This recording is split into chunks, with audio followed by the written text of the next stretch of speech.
Yeah, go for it. Okay. So first one, so what are some common signs that like singers or teachers can look for that might indicate that they have that there's the presence of a tongue tie? Well, some of these are a little vague because tongue ties don't always manifest the same kinds of issues in different people Right. because they don't always look the same. Right. And if they're even visibly there at all, you might not be able to see them. So Mm. I think my general answer would be, um, singing should be fairly easy. I feel like that's the goal that most of us have in improving our technique. And Mhm. if a singer at any point ever feels like there's a specific aspect of singing that they may mentally understand, but they physically just can't seem to get right, that's when I would start asking questions about, okay, maybe is there something else going on here? And I think there's a deeper emotional side to that too. I think there's a lot of us who may have been called stupid or thought of ourselves as stupid or why can't I get this right? And oh, I guess I'm just not good enough. And there's not really, it goes beyond that, because this literally is a physical restriction that's going to stop you from doing the movements that you may need to do. And so, um, some very common examples would be a lot of tension for high notes, Mhm. regardless of how you view the tongue or the apparatus setup for high notes. That's a really big one, just because for the human body, that is us at our highest demand, right? That is a really difficult task. And so that's when a lot of the bad guys come out to play, is because we're sort of, peeking behind the curtain there when we ask ourselves to do something that is that high force energy demand. Mhm. So yeah, definitely high notes. I would say if you feel any sort of clunk in any of your transitions, that's a pretty common one that I see. Um, the other one would just be general fatigue, Mhm. whether that's just like over an amount of time, stamina wise, or if you feel a certain tension or fatigue on certain vowels or certain pitch ranges, but not anywhere else. All of these can be signs that, everything should be sort of performing on the same level. And so if you have one outlier, there's usually something else going on there that we should take a look at. Okay, so just general like inconsistency in the range and yeah, that was one of my other questions too, just the stamina and stuff like that. So it's just a lot more difficult to hit higher notes. What about low notes? I know I think I had that in here too, but just does that affect your lower range as well? Yeah, definitely. I hear a lot of people, most people aren't so concerned with their low notes as they are with their high notes, so it doesn't get as much traction. Mhm. So I would say, people tend to feel more pain and tension on high notes, but low notes, the commonalities are that people don't feel comfortable transitioning into the chest, or if they do, they will literally crack or fall off the line. Mhm. But I think a more specific answer would be a lot of people feel like they can't quite get down there easily, or that the chest voice feels totally different in the apparatus. Because as that larynx is trying to adjust to these, you know, large ends of the range here, it's going to try to want to, move and float, as we say. And Mhm. if the tongue is stapling it here like that, it's not really going to be able to either go up or down or make whatever micro adjustments it needs to make. Mhm. So, yeah, I guess the short answer would be any sort of stuck feeling or tension or like that swallow position that some people talk about in the Mhm. lower range. Yeah, very common. Awesome. So that actually goes nicely into this next question about so Yeah. what's the difference between the tongue tie and tongue tension? And then also I don't have this written down, but since Yeah. you mentioned that it that adds all that extra tension, what is the difference between like the tongue tie and maybe like something like muscle tension dysphonia?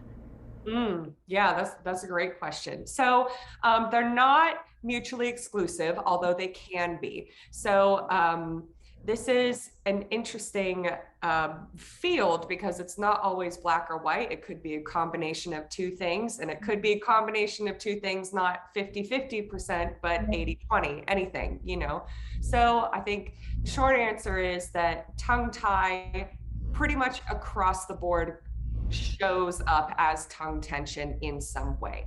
Okay. Now, people who have a lot of tongue tension when they sing might not necessarily be restricted in some way. They may just not be using their body ergonomically, which is what causes that stress or that tension, right?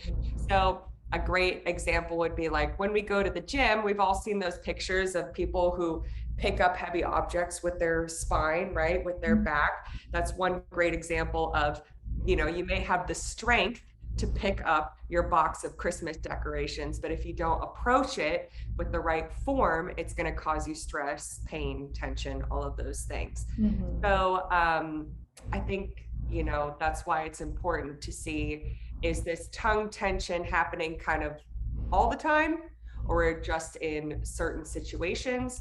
And I think it's also important to take into account like what kind of singer you have and how experienced they are and how their technique is, you know, because obviously young singers are not going to have as much freedom as somebody who's kind of been around the block a little bit more.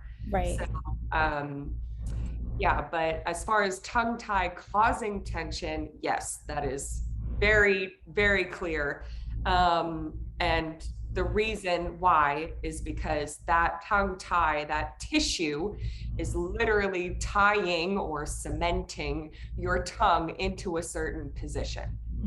So there is no way that it can perform certain tasks. Whichever task that may be will depend on what kind of tie you have. But it's sort of like running a marathon with a chain link between your legs. Like, yeah, you can do it, but it's really gonna hinder you, you know?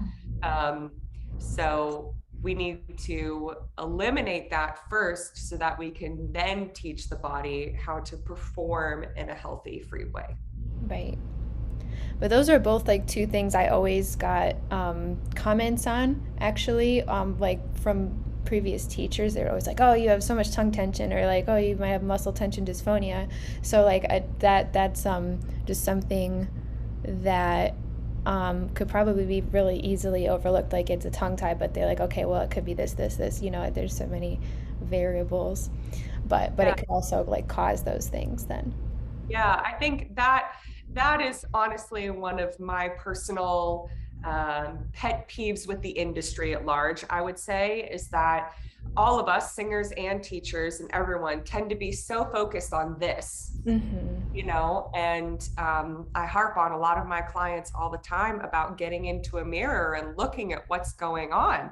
I mean, your tongue and your soft palate and even your pharynx can fairly easily be seen in a mirror, and it gives you a good chance to get at least a better clue as to what might be going on. I think a lot of people tend to just sort of do that and say, oh, okay, well, something with the larynx, and then kind of move on without really delving into that and addressing what else could be causing it. Right. So let's see, next question. So a lot of the literature implies that having the tongue tie can cause like certain compensatory behaviors, which we kind of like talked a little bit about, but can you give some other examples of like potential compensatory behaviors? Like I know like posture is one thing, or weakness in other muscles in your face.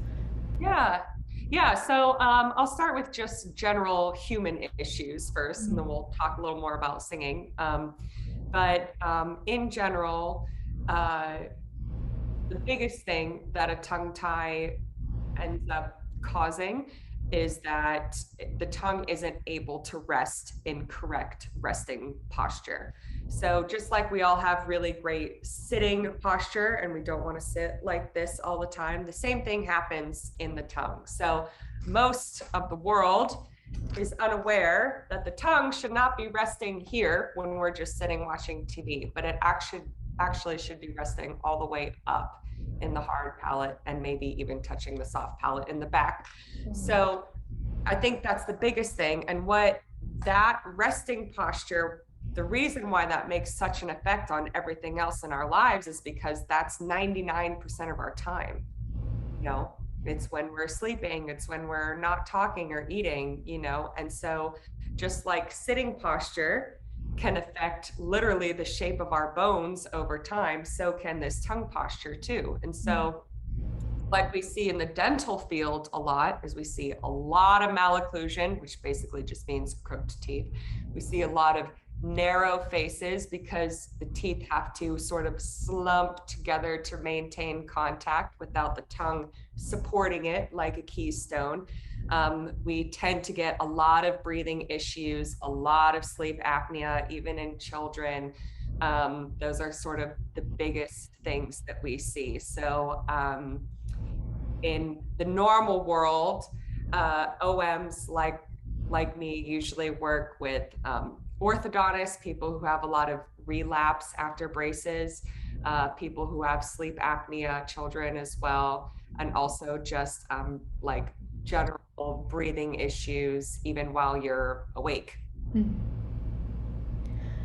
So that actually one of the other questions I had was, so does the position of the tongue affect like oral and maxillo-orofacial development? So that can affect, I've read that it can affect the shape of the palate and so the floor of the nose, right? Yeah. So how can that affect singing? Oh, that is one of my favorite questions. I'm going to actually give me 1 second. I'm going to pull up a picture of this maxilla bone because it'll make it a little bit easier to understand. So let me just share my screen real quick here. Okay, so here's our little skeleton guy. So what a lot of people don't realize about the hard palate is that we think about the hard palate in relation to the teeth, and that's about it. But as this gray area shows, not only is it what the teeth sit into, but it goes all the way up to our eyeballs. And so this bone takes up such a large portion of our face. And here's a little side view. It goes all the way back past our eyes too. And so this bone is such a more integral part of our entire head skeleton than we realize. So obviously it's affecting the teeth and the teeth position. But so anyway, the tongue posture can affect the shape of your entire skull because that maxilla bone is literally like the keystone to your arch. And it's sort of resisting that slow fall of gravity over time. Now, the only muscles that exist in the face that's going to help support it this way instead of dragging it down this way is, again, our little tongue. So as we lift the tongue this way and we're supporting that lentil of the face, basically, then that's what's allowing everything to grow in a nice three-dimensional way, or else we get this inward collapse, sort of like a reverse cone effect where everything comes this way and everything comes this way.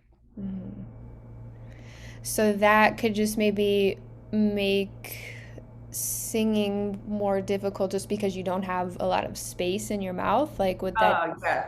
So it's going to make everything more difficult for the tongue because there's literally not as much room in your mouth. But also, whenever you start to cramp all of that area, you're not cramping just the bone, but remember that you're cramping all the muscles themselves too. You're squeezing them into a tighter hole that they're not necessarily going to be able to function correctly.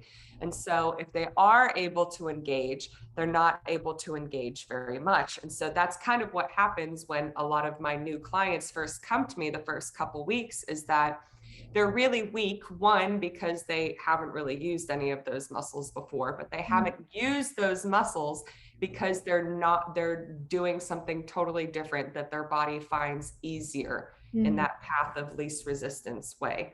Mm-hmm. So the shape of your skull is going to affect not only, your tongue articulation and the amount of room that you have.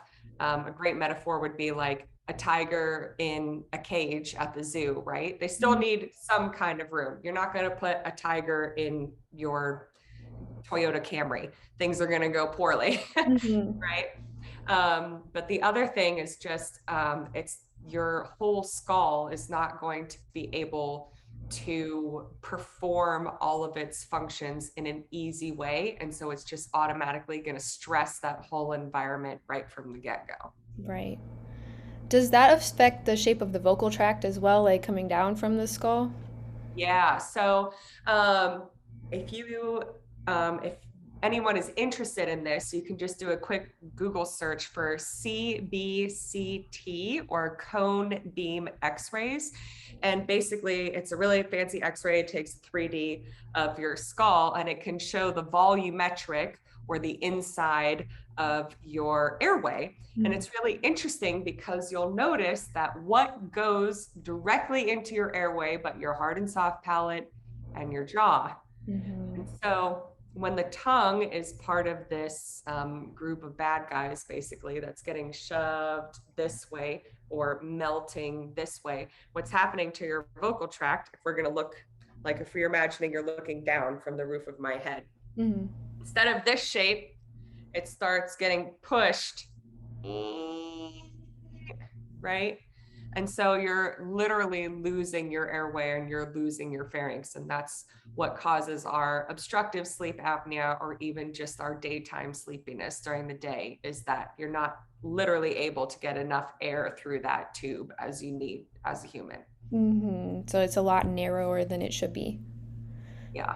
So that would definitely make singing a lot harder. You have to just probably push to just get anything out of that narrow tract.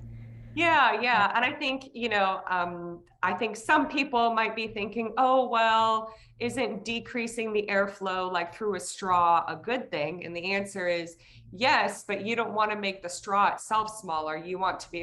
We should be able to control how much air we're letting out. It Right. shouldn't be like, oh, we only get one choice and that's what it is, right? The whole idea of breath support is, all the Italian singers in schools talk about we keeping the air in our bodies and not just letting it come out. And so in that case, the size of the pharynx doesn't really change anything about the technique itself, but it does make our lives as humans not great. Mm-hmm. Absolutely. So I'm gonna jump to a question I had about breathing and all that stuff too. So Sure. I said that the research like implies that the tongue does influence the face and the airways. So how does that affect our ability to breathe efficiently for singing? Because I know it can cause like something like sleep apnea if you are in a supine position. But just standing up singing, like what is that? How does that affect our breathing? That's a great question. So that you know, maxillofacial shape, your skull shape obviously is not going to change in any position that you're in. Mm-hmm. So if it's smushed this way and you're having trouble sleeping at night, you're going to be having some kind of trouble during the day too. You just may not realize it, Right. right? Because you're not going to suddenly pop back into a better position. Right. But I think going back to tongue tie specifically, one really interesting thing that I have been seeing over the past year or two with tongue tie is its relationship to the fascial line. Mm-hmm. So fascia is a sort of membrane tissue that sits between the muscle groups, and it allows them to slide against each other, right? Because all of our little muscles in our body kind of touch, right? And so it sits between them to separate out and help them glide, basically. But what can happen to this fascia is that if we get in an accident or if it's traumatized, it can get stuck. And what that does is it doesn't allow for the muscles to glide smoothly against each other. But what's interesting about tongue tie is that it's directly integrated into one of our full body fascial lines. It's integrated into the deep frontal line, which starts in the tongue and ends all the way in the toes of our feet. Wow. And it goes through the diaphragm. So let me pull up a picture for it, actually. I can't talk and type at the same time, so hold on one second. All right. So here we are. Here's our little blue man. So all of these muscles here are muscles that are touching the deep frontal line at some point. And a lot. It's a whole lot, right? It's so many. And so people think that it's crazy that somebody with a tongue tie can have their hip pain eliminated during their release, but this picture gives you one of the reasons why that could be happening. So it's not common for everybody, but I've had clients who had lower back pain, hip pain on one side, shoulder tension, front of neck tension. It just depends on how your body is compensating in that way. Right. But one thing that I see fairly often in singers is they tell me that they either feel like they can't inhale all the way with their diaphragm, or that it gets stuck the other way and that they can't exhale all the way. And this is a slightly gross picture. This is like the actual physical line taken out of a cadaver. So it shows you exactly what's going on here. But this big balloon here is our diaphragm, right? And so you can see our little tongue and all the way down to our diaphragm, and then all the way, here's our little toes down there. But what is so important about this is that not only is tongue tie and all of these things affecting breathing in a structural or in a bone way, but it's also affecting our breathing in a muscular or in a functional way. So not only, I mean, you're just getting like two double bad whammies here, right? So that's one of the reasons why it's really important that if you think that you might have a tongue tie, that you really seriously consider getting it released, because just rehab is only part of this issue. You do need to sort of like have a more intense approach to the structure of it as well. Absolutely. Awesome. So I had another one about articulation. So, where did it go? Okay, so yeah, I said the tongue is definitely one of the primary articulators. So how might this condition influence like articulation or production of vowels and consonants? And is there a difference between how it affects articulation in singing versus speech? Yeah, so yes, this is, I mean, we in the medical world don't like to use, black and whites very often, but yes, this is absolutely going to have an effect on your articulation. It may not be as severe as prohibiting you from making certain sounds, although that is possible. So most of us, when we think about tongue tie, we think about people with lisps, right? Where they're unable to create that S noise correctly or other consonants similar to that. So yes, tongue tie, lisp, that's the same thing. That can happen. But as far as singing goes, it gets a little bit more complicated because we as singers don't always make all of our sounds the same way while we sing as we do when we talk, right? So one really easy example is, let's say you're singing, 5 high A's in a row on a monosyllabic something or other, right? So we all usually will modify the vowel a little bit, but hopefully some of us are also modifying those consonants. So you don't necessarily have to modify the consonant sound, where you can change an L to a D or something similar to that. But the thing that it makes really great technique is being able to do the same action in a couple different ways depending on what is required of you in that moment. So I'll give you a visual example. Let's say you had to make an N, noise, right? So I can choose to lift my tip up and, right? But if I'm doing something very quickly, I personally, if I'm in my passaggio-ish area where I'm not terribly open and I'm going really fast, I don't want to disturb my tongue position because I'm not singing vowels like that, obviously, right? So I'm going to choose a different kind of N that looks like this. And Just more of the middle of the tongue. yeah, and like some of these things might not be possible if you have a tongue tie or if your tongue is a lot smaller.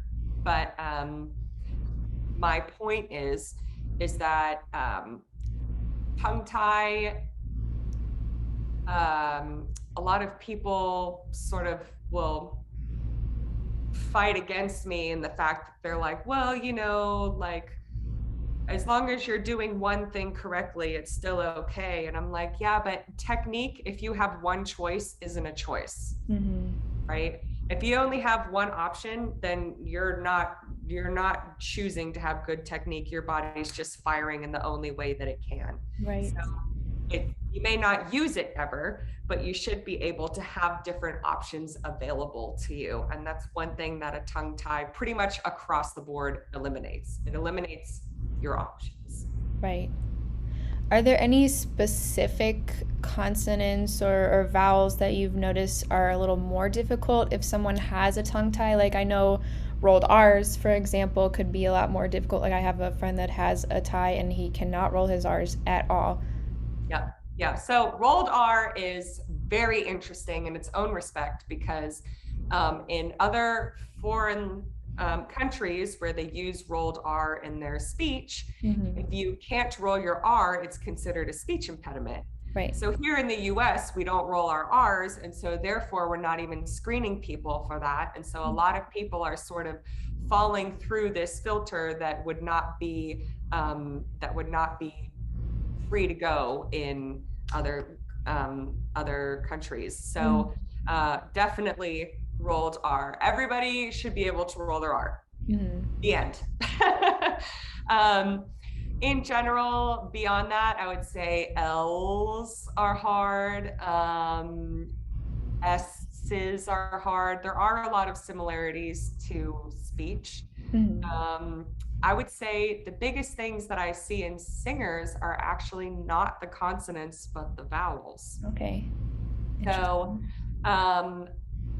a lot of us don't like the Italian ah because we have some trouble with it. And a lot of that is just the muscle formation of the American ah versus the Italian ah. We're just not used to forming that sound. But the other thing is that there are some people who are unable to lift this middle portion of the tongue, which in my opinion really creates that perfect Italian ah. So if I change just the shape of my tongue and don't change anything else, you should be able to hear a drastic difference. So if I go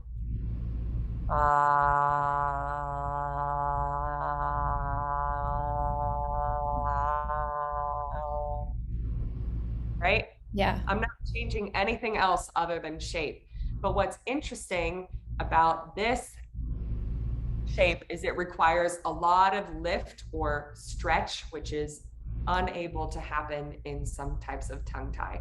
So that's just one example of certain shapes that people might not be able to make if they have a tie. Right. So would that probably affect E's as well then, because the tongue needs to lift in the middle for an E? Yes, yes.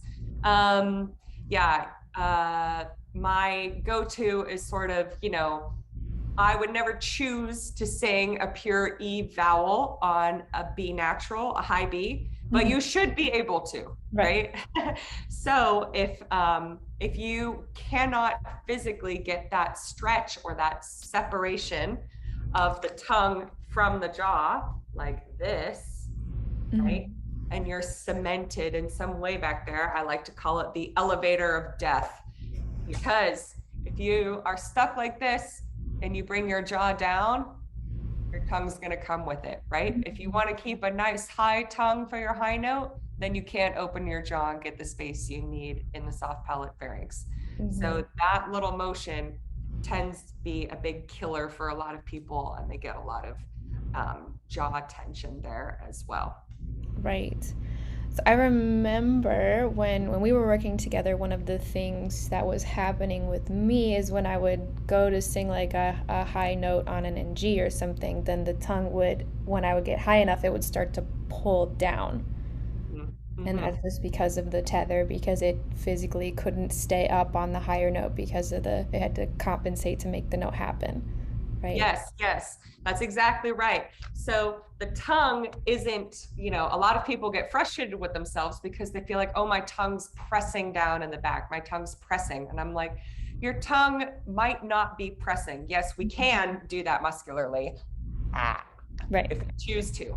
But what is usually happening is that the tongue is being dragged down by the jaw because it is physically connected to the jaw as well.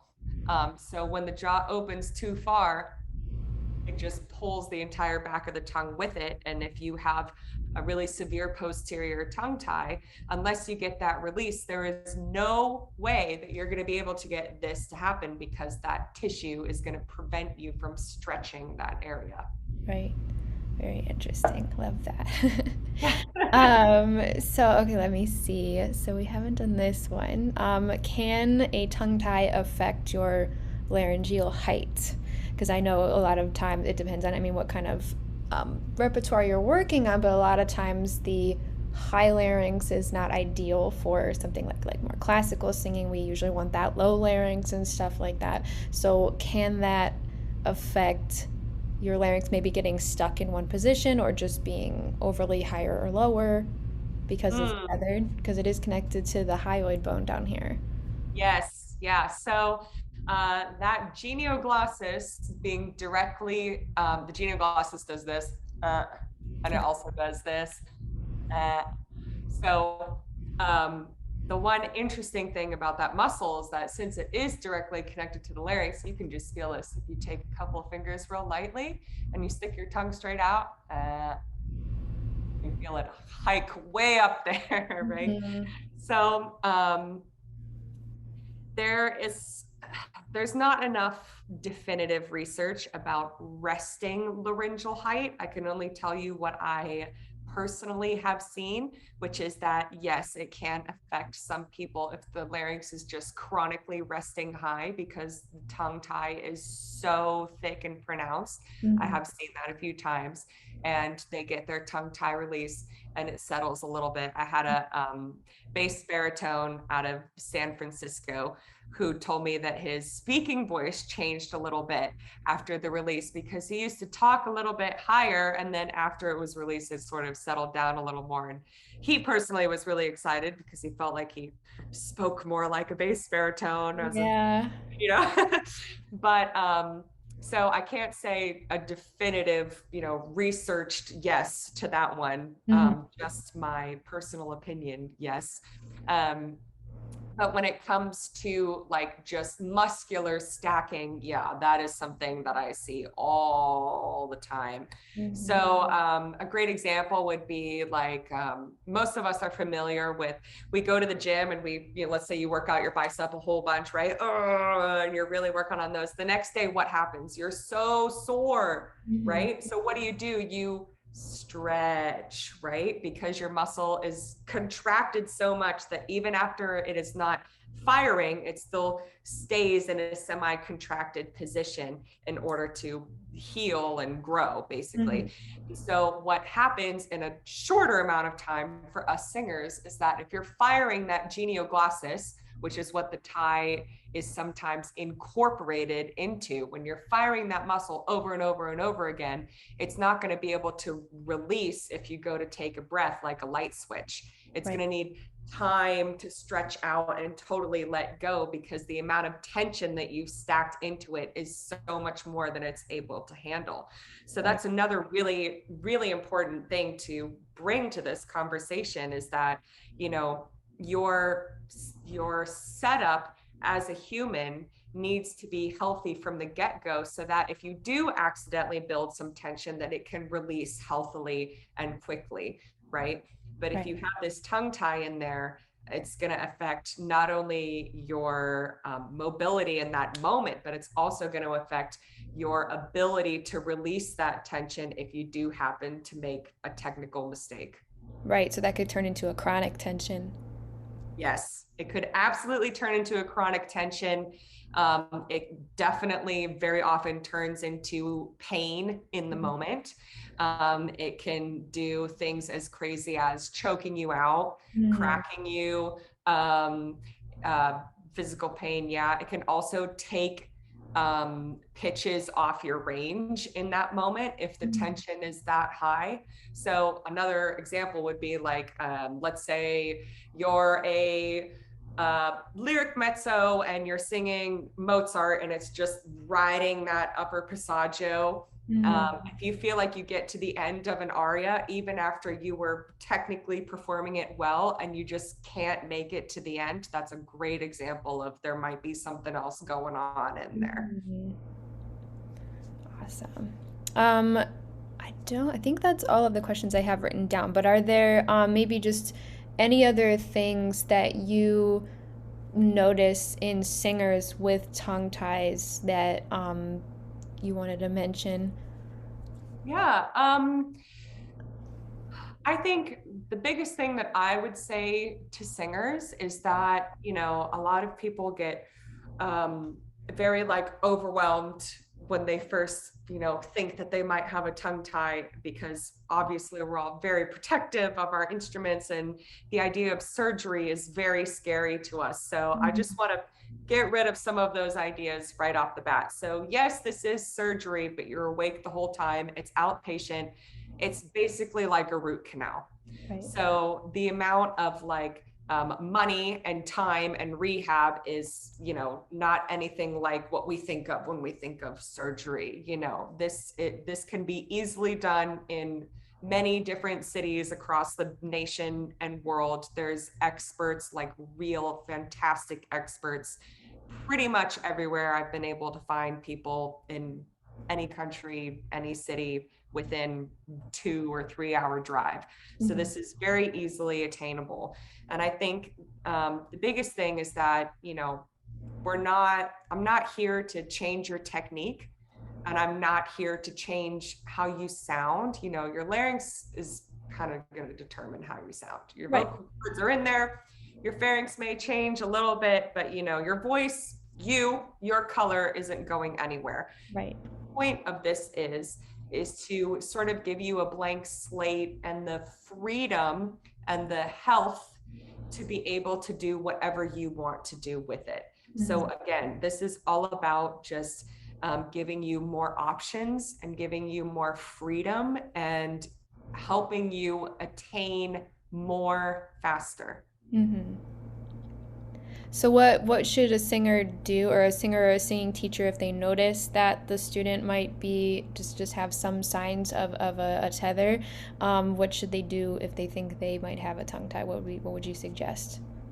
Well, a quick and easy way would be to take a self-assessment test. We have a couple different exercises that can pretty much definitively help you self-diagnose a tongue tie. Mhm. And once you feel like you do feel sure that you have one, the next step would be to look into a tongue tie expert. There's a lot of people who are familiar with that term, but there's not very many that I would deem an expert. So Dr. Zaghi, Zaghi, and Dr. Baxter, Baxter, are widely considered the two surgical experts in this nation. They have a lot of really great information on their website about what the surgery is. You can even watch one if you feel like you have a strong enough stomach for that. Mhm. Um, and that'll sort of give you a good starting point to start to think about that as an option. I would say what I would say for people who are serious about getting this done, um, You do have to work with both a dentist, surgeon, and also somebody like me who does the muscular rehab part of it too. So Mhm. you are looking at least 8 to 10 weeks from start to finish. You usually get your surgery around week 4. You Mhm. can sing and everything up to that time. I would say don't plan any big concerts or anything at least 4 weeks after. So even really conservatively, you're only looking at about 4 weeks that you're going to be totally out of the ring. Mhm. But during that time, you can still take lessons. You can sing 72 hours after surgery if you wanted to. It's Mhm. not that you're going to be incapable, it's just that you might be a little wobbly now that you can move in all of these new ways that you're not Right. strong enough or used to doing. Mhm. So, you would definitely recommend, like, if you can, to get it corrected, get it released, obviously. Yeah. And Yeah. then, if you do get it released, yeah, have you noticed in people that you worked with, like, most of the things that we talked about, like just different compensatory behaviors, breathing, all that stuff, does that just correct itself over time, or do you see an immediate change? Both. Okay. There are things that improve immediately and then continue to improve even more. There are certain things that, like when it comes to strength, obviously that can't really improve immediately, Right. because that takes some time to build up. But, it just, there's not really any like cheat sheet of you're instantly gonna feel this, but I will say that pretty much every primary concern that I've had from my singing clients who metaphorically walk through my door, they're able to get some sort of relief in that 10 weeks. Mhm. um, yeah, I have, and I would say most people do get instantaneous relief from that release. Yeah, That's awesome. yeah, All right. Well, I think that is all I had for us today. great. So thank you so much for You're this so conversation. I welcome. really, really appreciate it. It's been really interesting, wonderful.